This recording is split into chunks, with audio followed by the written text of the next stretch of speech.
Hello viewers, I'm Sadia Khan and you're watching YouTube channel Learn with Sadia. My topic for this video is Christopher Marlowe. See here, Christopher Marlowe this writer belongs to the age of Elizabethan and we are going to read regarding him from the book William J. Long, English Literature, William J. Long. Marlowe is one of the most suggestive figures of English Renaissance and the greatest of Shakespeare's predecessors.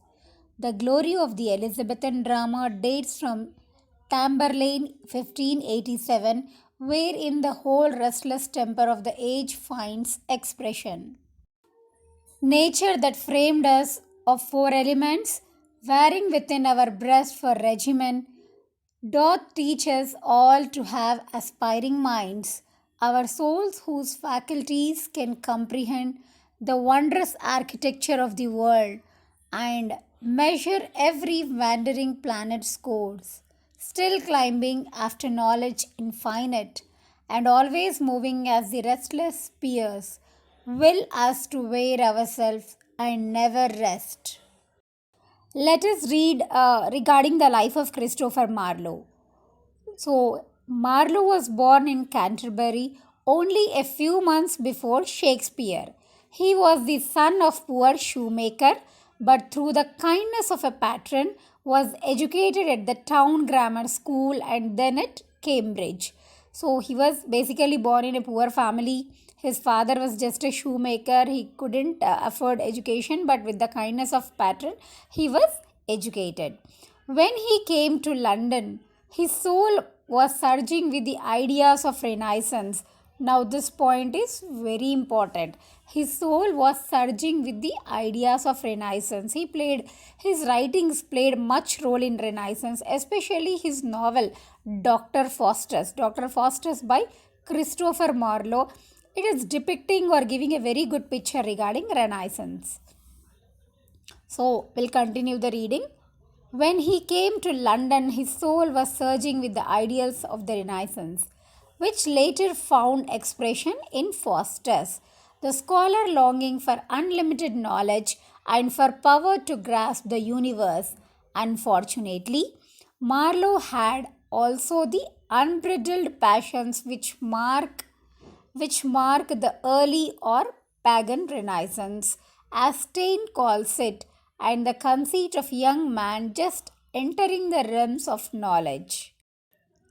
He became an actor and lived in low tavern atmosphere of excess and wretchedness. In 1587, when but 23 years old, see, in the year 1587, he was just 23 years old, but then at a very young age, he produced Tamburlaine, which brought him instant recognition. People started recognizing this writer after the writing of this Tamburlaine. Thereafter, notwithstanding his wretched life, he holds steadily to a high literary purpose. Though all the plays abound in violence, no doubt reflecting many of the violent scenes in which he lived, he develops his mighty line and depicts great scenes in magnificent bursts of poetry such as the stage had never heard before. In 5 years, while Shakespeare was serving his apprenticeship, Marlowe produced all his great work.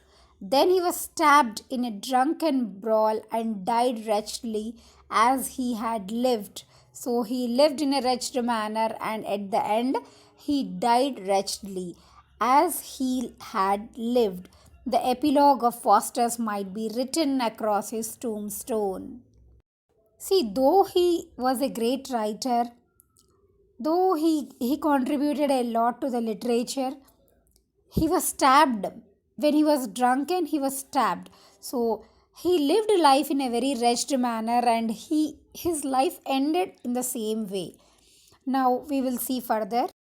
So the epilogue of Faustus might be written across his tombstone. This might have written across his tombstone.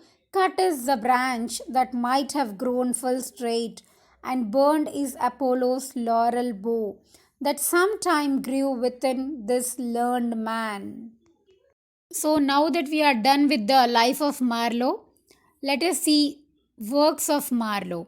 See here in this video we are reading William J. Long line by line. Okay.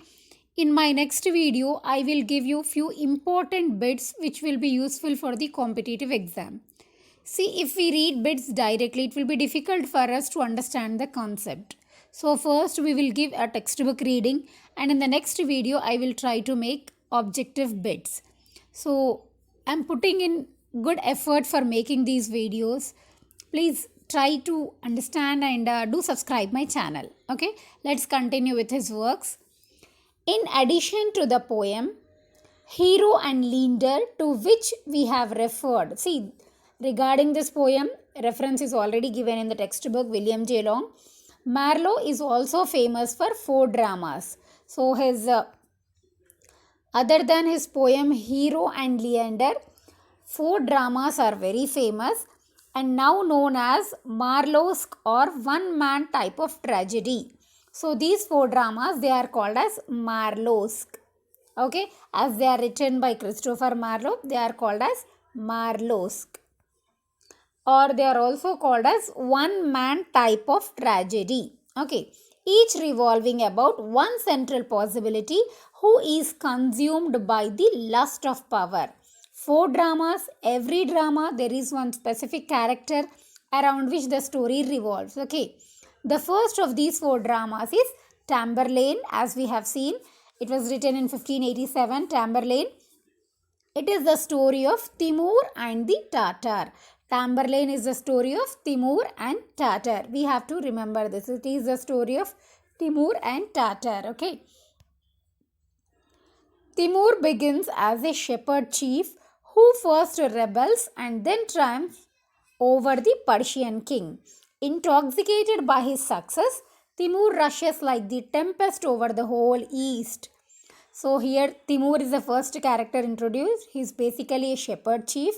He will win, he will become victorious over the Persian king, and he will be intoxicated by success and will start rushing over the whole east. This is the situation of Timur.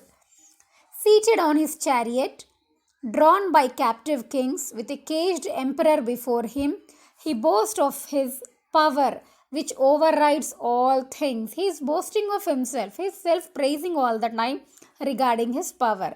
Then afflicted with disease, he raves against the gods and would overthrow them as he has overthrown earthly rulers. So, Tamburlaine is an epic rather than a drama. So, a little information regarding Timur is given here. So, Tamburlaine, it is basically epic rather than being a drama. But one can understand its instant success with a people only half civilized, fond of military glory, and the instant adoption of its mighty line as the instrument of all the dramatic expression. See, there is a drama written by Christopher Marlowe, that is Dr. Faustus. In Dr. Faustus, there is one mighty line, okay, and this mighty line, it is considered as an instrument of the entire dramatic expression. So in that particular story, Dr. Faustus will ask, how comes it then about thou art out of hell? Mephisto, why this is hell, nor am I out of it?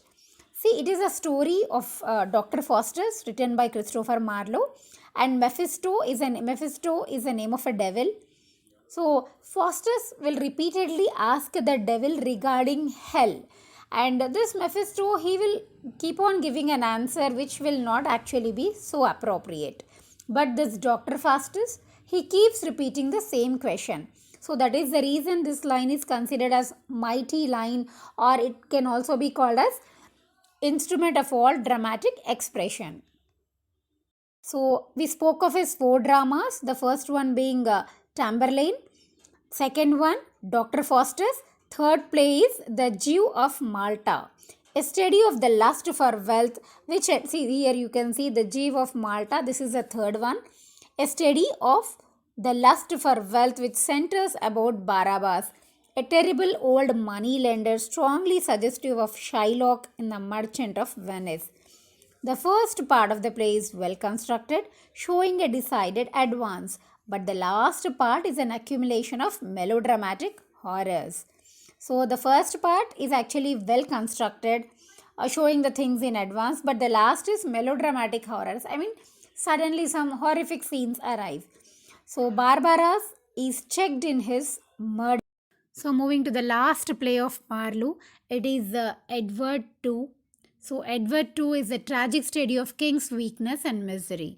In point of style and dramatic construction, it is by far the best of Marlowe's plays and is a worthy predecessor of Shakespeare's historic drama.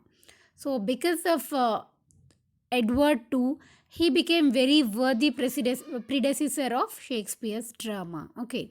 Marlowe is only dramatist of the time who is ever compared with Shakespeare. When we remember that he died at 29, probably before Shakespeare had produced a single great play, we must wonder what he might have done had he outlived his wretched youth and become a man. See here, he lived only for 29 years and still he gave a great contribution. But just imagine if he had outlived his wretched life, outlived his wretched youth, and if he had become a man and if he had survived for few more years, what wonder he could have done. Here and there, his work is remarkable for its splendid imagination, for the stateliness of its verse, and for its rare bits of poetic beauty, but in dramatic instinct, in wide knowledge of human life, in humor, in delineation of women's character, in the delicate fancy which presents an Ariel as perfectly as a Macbeth in a word, in all that makes a dramatic genius, Shakespeare stands alone. Marlowe simply prepared the way for the master who was to follow. So Marlowe made a way and people followed that way. Okay. With this, I conclude reading regarding the Christopher Marlowe, and in further videos I'll make about regarding other personalities. Please do subscribe my channel and do not forget to like, share and comment the video. Thank you.